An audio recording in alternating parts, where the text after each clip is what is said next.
people, how's everybody doing? Thank you for joining me on another walk. First of all, I want to say apologies it's taking so long to upload something. I realize it's May now and haven't uploaded anything this year, but the weather's just been awful this year, as many of you in the UK will be able to attest to. It's really put me off from going outside and walking, but hopefully we're turning a corner now and things are getting brighter and warmer and the days are getting longer. We can go out there and do some more walks. I do have a lot of walks planned for this year and I'm very much looking forward to them. So hopefully we can start doing all those now. Now I'm doing a little intro video today because I'm trying something a bit different from what I've tried on the channel before. Recently in a quality used bookstore near where I lived, I purchased this book. It's called The Pilgrim's Way from Winchester, Canterbury. It's written by Julia Cartwright. And it's Julia Cartwright, it's like a travel log basically, detailing her experiences walking along what we call today the old route, I think, or the old way, which goes from Winchester Cathedral to Canterbury Cathedral. But what's interesting about this book is that it was written in 1895. So I thought what could be fun and interesting is to walk a portion of the route today and see if anything's changed or hasn't changed in nearly 130 years. So we're going to walk from Chilham to Canterbury via Harbledown.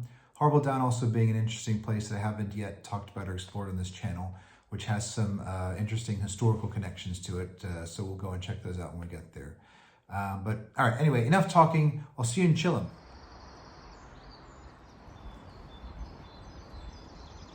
So doing a slight detour, I noticed that there's a long barrow very near Chilham Station. So I figured I'd come have a look at that before I went up to Chilham and got into this walk. So come down Mill Lane and we saw the old mill house, and now I'm just looking for the long barrow.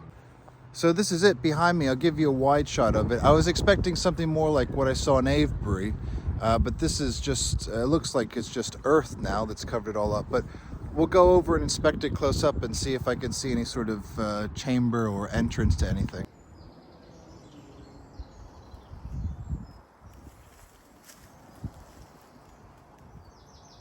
Well, that's Julie Berry's grave. Not much to see nowadays, just a mound of earth really, but incredible that that goes back to 4000 BC.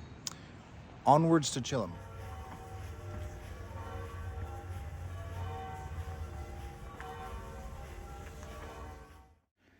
This fine Jacobean manor house stands well on the rising ground above the river. Still more picturesque is the marketplace of Chilham itself. On one side we have the red brick walls and white stone doorway of the castle. On the other the quaint red roofs and timbered houses of the charming old square, with the grey church tower surrounded by the brilliant green of sycamore and beeches. On a bright spring morning, when the leaves are young and the meadows along the riverside are golden with buttercups, there can be no prettier picture than this of the old market square of Chilham.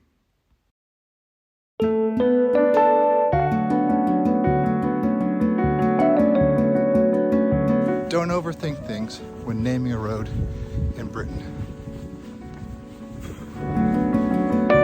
There's Chilham down there. You can see the church tower and Chilham Castle. And if we zoom in, you see that grey building, that structure on the right of the house. That's all that's left of Chilham Castle. That's why it's called Chilham Castle. It was a Norman castle, a Norman stone castle, built shortly after William the Conqueror conquered England. That house is Jacobean. It goes back to I believe the 17th or 16th century, but there was actually a stone castle on site, and all that remains now is that one tower. Chilham Castle is still a private home. In fact, it was sold not too long ago. I'll try and put up the listing if I can.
does this mean? So for lunch today, I'm trying to have a Victorian picnic, something authentic that Miss Cartwright may have had herself on the road. So we have some, let me put this down, some thick sliced sourdough. This is like wheat spelt sourdough I bought from the market yesterday. Some lettuce salad. These are bits of chicken. I cut off chicken I made last night. This is cheese, cheddar cheese, and a hard-boiled egg. And the best part is, while doing research on Victorian picnics, they said that ale and wine was quite common, so I bought myself some ale. Lastly, for today's lunch, I learned the Victorians liked dainty cakes on their picnic, so I bought a little sort of crumble at my local farmer's market. So we're very close to the Bigbury camp, which is actually mentioned in Julia Cartwright's book. She says, "From the heights of Chilham, the Pilgrim's Way descends into the valley of the Stour, and after following the course of the river for a short way, climbs the opposite hill and strikes into Bigbury." Okay, lunch is complete. I am very full. I could not finish my ale. I realize a pint of ale is 568 mils. That bottle was 500. A pint is so much liquid. It is insane. All right, anyway, on to Harbledown.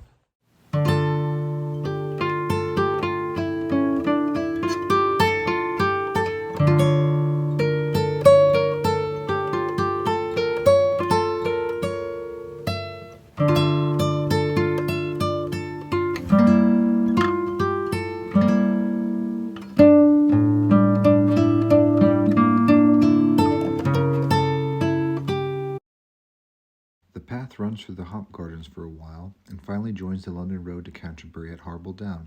This is a little village on the edge of the Forest of Blean which has been immortalized by Chaucer's lines.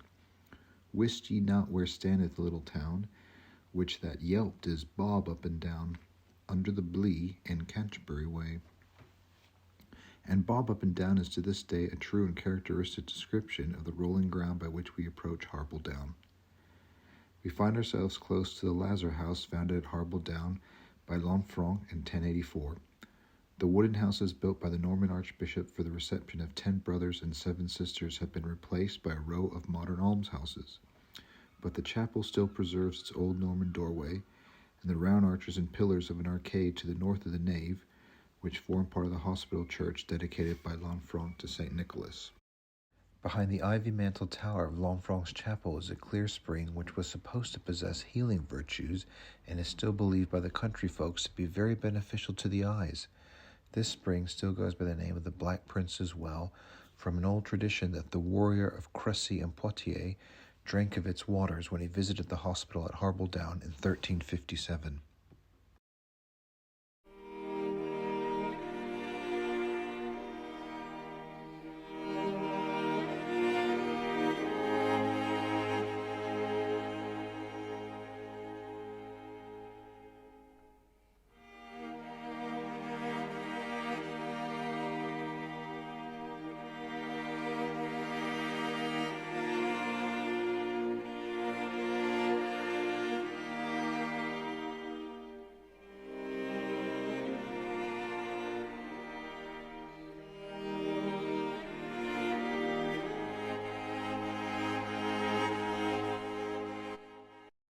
Right, Chilham to Canterbury via Harbledown in the Victorian style. I very much enjoyed doing that walk. It was really fun, sort of putting myself in the shoes of a Victorian and doing that route and thinking, would this have been there then? Would this have looked different then or not? I have to say, I think a lot of it probably would have been there, and it would have been a pretty recognizable walk for Miss Cartwright today, apart from, of course, the cars and, the asphalt and stuff. But a lot of those houses and views and, the village of Chilham, the hospital in Harbledown, that would have all looked the same.